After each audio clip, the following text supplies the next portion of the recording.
How did we get here? Give us the history. Well, in the early 1900s, certainly the 1800s, in the early 1900s, the playing field of medicine was very different than it is now. You know, back in the day, you had the homeopaths, you had the chiropractors, you had the naturopaths, you had the osteopaths, you had the herbalists, and you had the MDs. And by the way, MDs do not practice medicine. MDs practice a particular type of medicine called allopathic medicine, right? I'm a naturopath. I practice naturopathic medicine. There's homeopathic medicine, osteopathic medicine, chiropractic medicine. Well, guess what?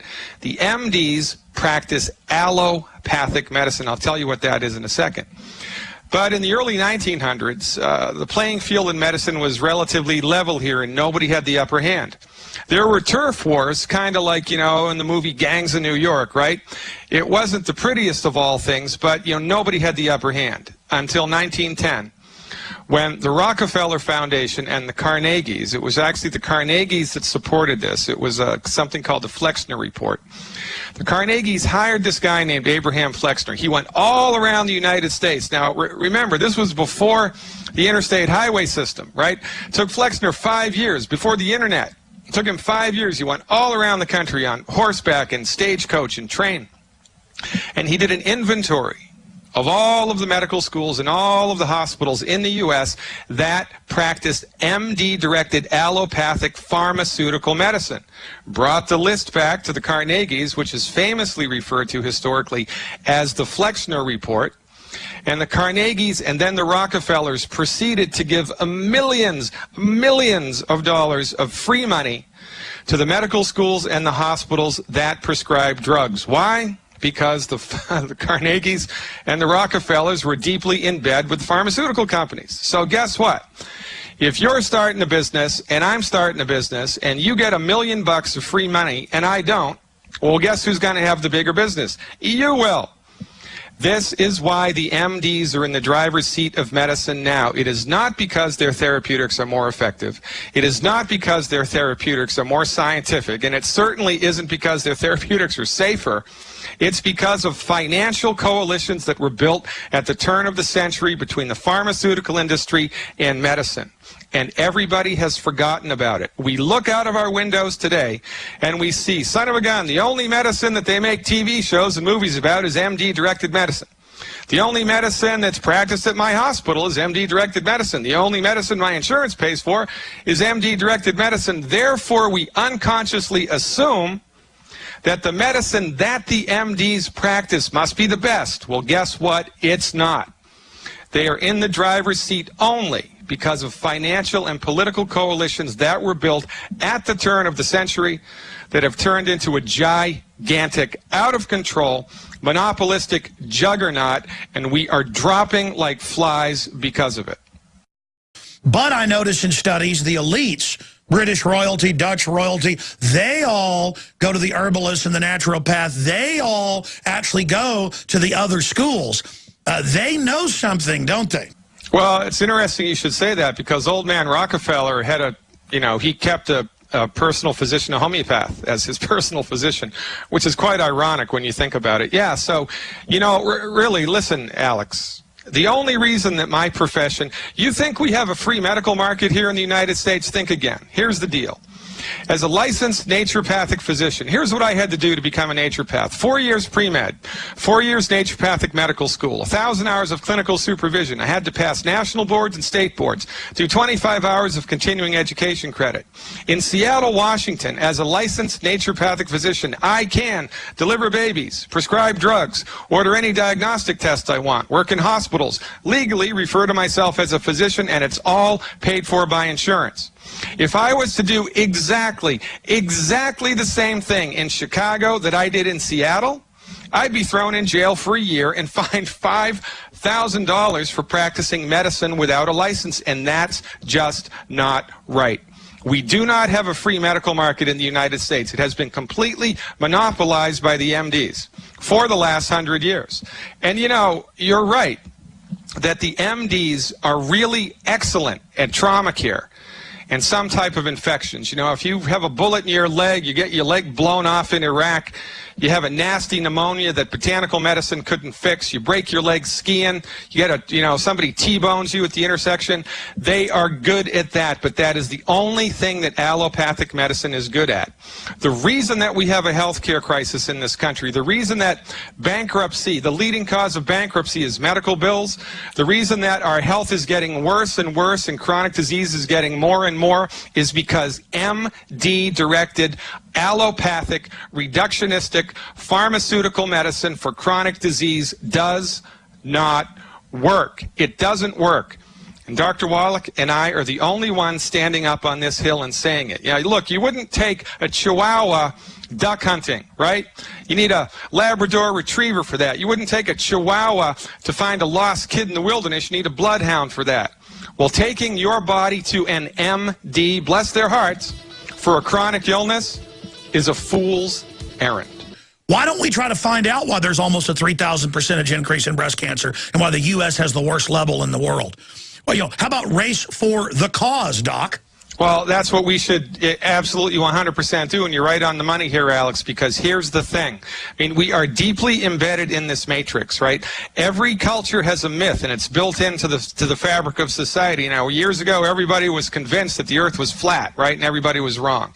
After that, everybody was convinced the Earth was at the center of the solar system, and, everybody was wrong. The myth, the prevailing myth that we have right now, and it is a deeply embedded myth in this culture, is that MD-directed medicine equals medicine, and everybody else is a back-of-the-bus quack. It's just not true. The type of medicine that the MDs are trained in is one particular philosophy, one particular subset, aspect of medicine in general. And it is horrible. It delivers horrible results for chronic illness. I'll give you a perfect example. My colleague, Dr. Wallach, sued the FDA 8 times. He had to sue the FDA in order to secure something called a certified health claim. We had to sue the Food and Drug Administration so I can say what I'm about to say legally without being thrown in jail. You ready? 200 micrograms of selenium, 200 micrograms, it's a teeny-weeny amount of the mineral selenium, reduces the occurrence of breast cancer 82%. Reduces the occurrence of breast cancer by 82%. It reduces the occurrence of colon cancer, it reduces the occurrence of lung cancer, and it reduces the occurrence of colorectal cancer as well. Selenium, a simple mineral supplement, 82%. Why aren't the Susan G. Komen women marching for that? Because they don't know it. Why don't they know it? Because medicine in the United States is completely controlled by the MDs. The MDs are completely controlled by the pharmaceutical company, and nobody knows that there do, in fact, exist science-based, clinically verified alternatives for type 2 diabetes, high blood pressure, osteoporosis, arthritis, Dr. Glidden, let me stop you. Let me stop because we're going to come back from break and get into that. And every time I've had you, folks on from Longevity, people like Dr. Wallach on, I forget, and he never toots his horn, that he's beaten the government all these times, one of the only people, because he can really prove it. That is so amazing, and that they do know all of this. The system knows. They know Prozac's going to make a lot of people commit suicide. They know aspartame eats holes in your brains. They know all this. This is cold-blooded. That's correct. It's 100% cold-blooded, and one of the worst things anybody can do with a chronic health condition is visit an MD. It is one of the worst things that you can do. That's why my radio show on the GCN network is called Fire Your MD Now. And you know what? Last year we spent $70 billion with a B dollars on vitamins in this country, and everybody is still sick. Well, why is that? Because when it comes to vitamins, the recipe is everything. Vitamins are like, wine. They're all made from grapes, but there's a great deal of difference between Annie Boone Springs green apple wine and a nice Sonoma Cabernet, for goodness sake. I've been practicing naturopathic medicine for 20 years. I've been licensed for over 2 decades in the trenches, front-line, holistic medical care. And you get good results with holistic medicine, but as God is my witness, for the last 3 years, I have been mentoring with Dr. Wallach, following Dr. Wallach's clinical lead, using Dr. Wallach's nutritional supplements and his therapeutics. I don't even know what planet I'm on anymore, man, because Dr. Wallach has it dialed in.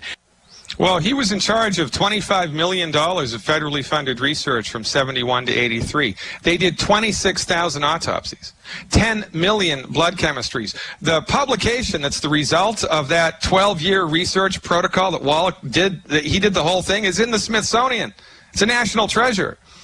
And it is that body of research combined with decades of clinical experience that makes Wallach's therapeutics so extraordinary. It's not because of, you know, anything, you know, mystical or anything under the table. It's because Wallach did the hard time. Now, there's no physician on the planet that's done $25 million of federally funded research, 26,000 autopsies, 10 million blood chemistries, and then followed that up with decades of clinical work. It doesn't exist. Wallach's the only one. But let's get into those lawsuits. I mean, you know, Dr. Wallach is actually going after them. He's beating them over and over again. How does he do that?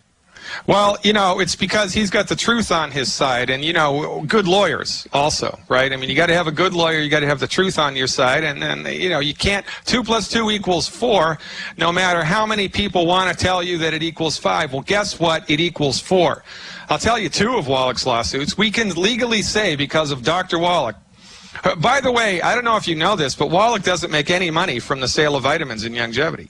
He removed himself from that revenue stream on purpose so that people couldn't, as snake-in-the-grass critics can't rise up and say, oh, that Wallach, he's just trying to make money selling vitamins. Well, guess what? He doesn't make any. And he's sued the FDA on your behalf out of his own pocket a lot. So 2 of his health claims, we can say that essential fatty acids virtually eliminate the risk of stroke. This is omega-3, omega-6, and 9. The only reason that you get a stroke is because your blood starts clotting funny. The only reason your blood starts clotting funny is not because you have a bad gene, not because you have a voodoo curse, and certainly not because you have a coumadin deficiency.